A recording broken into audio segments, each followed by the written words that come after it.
guys, welcome to today's episode of Travel with Rick's Epcot International Food and Wine Festival Days. Hey Ken! Hey Rick! Dude, it is so good to have you out! Fancy meeting you here. I have been waiting all festival long to see you, man, and I'm so glad we could get together and do this again. I am so glad. This is the highlight of Food and Wine for me, to spend it with you and the Travel with Rick viewers. Me as well. My good friend Rhino Ken from Rhino Wine Gear, he comes out every year, helps us out. Man, we've been doing this for like 9-10 years now, it seems like. I don't want to say it feels like forever. Yes, it does. I don't want to say it feels like forever, because that would seem like it's torture. It's not. It's fun and festive, and we have a great time. For a good long time, right? Yeah. And this is the 21st Epcot International Food and Wine Festival. Can you believe that? Yeah, last year was the big 2-0. So now it's legal drinking age. There you go. There you go. She just turned 21. Look at that. Epcot, Epcot Food and Wine Festival, you're on your own, baby. No supervision needed anymore. All right. Well, Ken, today we are in South Korea, man. We are. Have you ever been to South Korea? I have not, but I know you've been to Asia, right? I have. Southeast Asia. Right. I was actually in the airport in Seoul. Okay. That's as close as you got? Well, that's pretty close. That's pretty close. But closer than I've been. Wasn't able to leave the airport, but they have an amazing airport in Seoul. Yeah. They got an indoor golf thing in there. I've seen some videos of the airport, it's pretty crazy. But awesome. I was in Vietnam and Cambodia. I remember that area. I remember you actually did a TWR takeover episode where we covered that on there. Awesome. Yep. Awesome. Yep. Well, very cool. Well, today in South Korea, as we say all around the Epcot International Food and Wine Festival, there are pairings here by the sommeliers and the chefs here. So today we have a Korean barbecue, and I'm going to let you tell me about this wine here.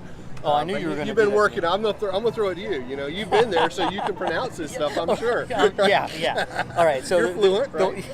Exactly. So let me hold this up to distract everyone while I actually. So this is the Bohei Bakbun Jaju. Of course it is. Raspberry wine. Nice. Right? So it's a raspberry wine. Okay. Right? So there's a lot of fruit wines out there. You can make wine from pretty much any fruit out there, and this is raspberry, and it's supposed to pair nicely with this Korean barbecue. The Korean barbecue, right? Which is a Korean-style beef with steamed rice and a cucumber kimchi.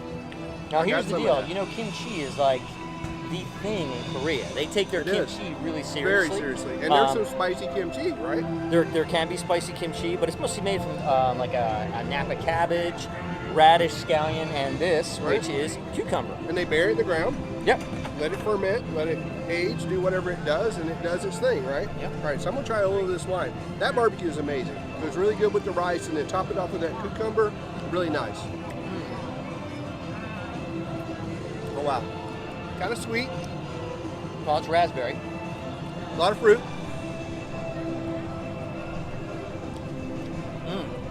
This could almost be just a like a grape juice. Like yeah, that's what I was thinking. Like a raspberry juice. It is. Well, pretty good. Pretty good.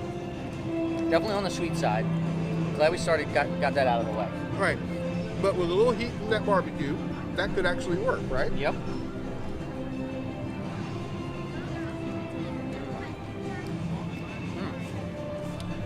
Good flavor in that barbecue. That barbecue is good. Yeah. That could come from Georgia or Tennessee or Texas or somewhere. Right. Not just South Korea. No. But as I'm sure you know, you've talked about, it's all about marrying the wine with the food and the flavors. You have two separate tastes and how they mix. And then come up with a completely new flavor, right? Exactly. And make the flavors of this pop and come out and make the wine taste differently and all of that, right? Yeah. How does that happen? Science. Nature. Art. It's art and science. Yeah, it's a mixture. You can't put a formula on it, I guess, right? No. All right, so now we have our challenge here, which is this lettuce wrap, which is always amazing. This is a roasted pork lettuce wrap with kimchi. Now, the idea here is it's a lettuce wrap, so we should just be able to pick this up and eat it. I'm not sure that's going to happen at all, but I'm going to try. While you're trying that, I'm going to throw out a little trivia question. Any idea how many different types of kimchi there are?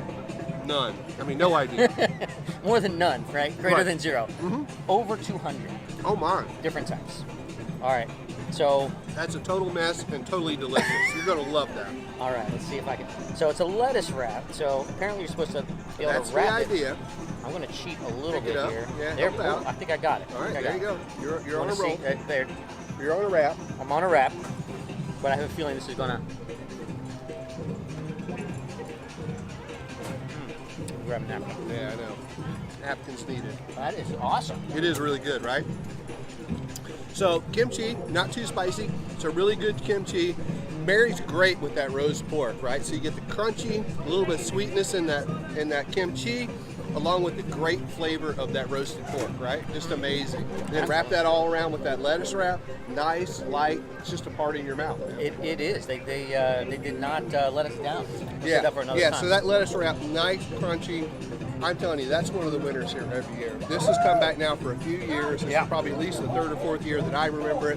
One of the fan favorites every year, man. It is very good, very good. Really good. Now, the one thing that you were a fan of that they had in years past was Kimchi dog. kimchi hot dog. Kimchi hot dog. You know they still have it. They do. It's right next door. I had a feeling you knew. I was going to go, I wonder if Rick knows that it is still available. We don't call it the kimchi dog anymore, though. What's it We called? call it just a spicy hot dog now. I was just, are you sure?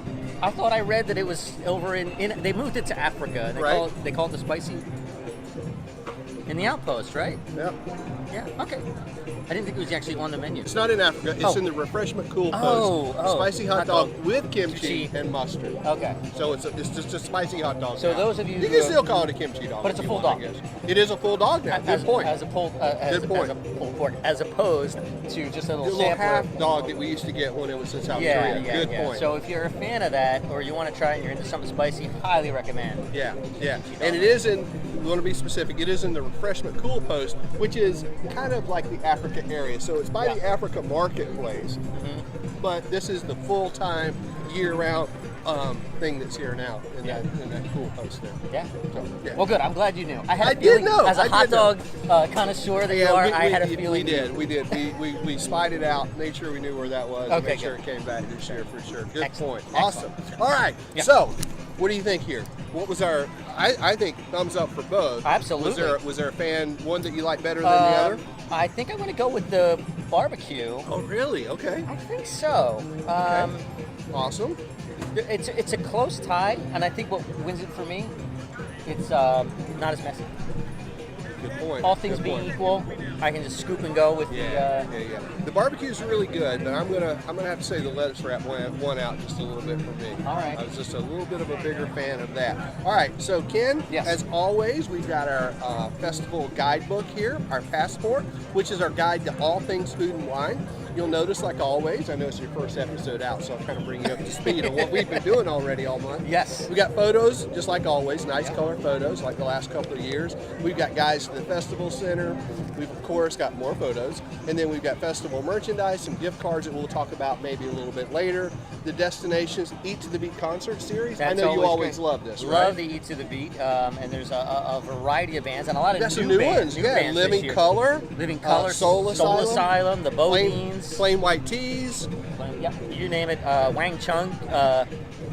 Everybody off. Wang Chung tonight, I guess. Apparently they did. I guess you could have on November or September 14th or 15th, you could have Right, done that. right. But what you'll notice right away that's different is in the marketplaces, we don't have cast members with the old style passport stamps, you know? Right. Because in your book, each marketplace is listed along with all the food items with little check boxes by them, but there's also a box there that you can get a stamp, much like you would a real passport if you were traveling around the world, Yeah. to kind of signify that you've been to this marketplace, to this country, as it were. Well, this year we're not doing physical stamps, we're doing stickers, dude. Stickers, and they give them all to you ahead of time. Look at there, it's DIY. You're here. You don't have to worry about getting in line or forgetting. That would happen all the time. It would. You'd get It up there, would. you'd get your food, and you're so worried about getting the Sure. right food and trying things that you'd go, oh, I forgot to get my passport stamp. Right. Guess what? Now you don't have to worry. Yeah, and it can kind of hold up the line because some people are not getting food, not getting beverages. They're coming back because they forgot their stamp. Tying up cast members' time, tying up line time. So this way, it should just kind of streamline things is what we're hoping for a bit. So as right. the guest, I'll let you go ahead and find our South Korea sticker there All and right, stamp our passport. I have found and the then sticker. And then we can be I have found the officially sticker. in this country. All right, so. There you go. Right there at the top. Oh, right here. Okay. Turn all right to the right page. Look at that. It's like I'm a professional. I'll get Yeah, that you've before. done this before. There we I go. can tell. We have Look at officially there. stamped the book. It is official, dude. This we one? We got your first Is a marketplace wrap. for this year's Food and Wine Festival in the books. It's Nice. all done. All right, guys. Well, listen, thanks a lot for watching all month long. I'm going to have great friends, great folks coming out with me, just like Ken. We're going to be reviewing, not reviewing. We're going to be trying. We're not food critics. Trying we're and not, having fun. We're just here to taste it and tell you what we think. And that's exactly what we're going to be doing all month long. Make sure you come back tomorrow. Check us out. You never know who I'll be with. Might be this guy because I think he's got Africa right next door, but come back and find out.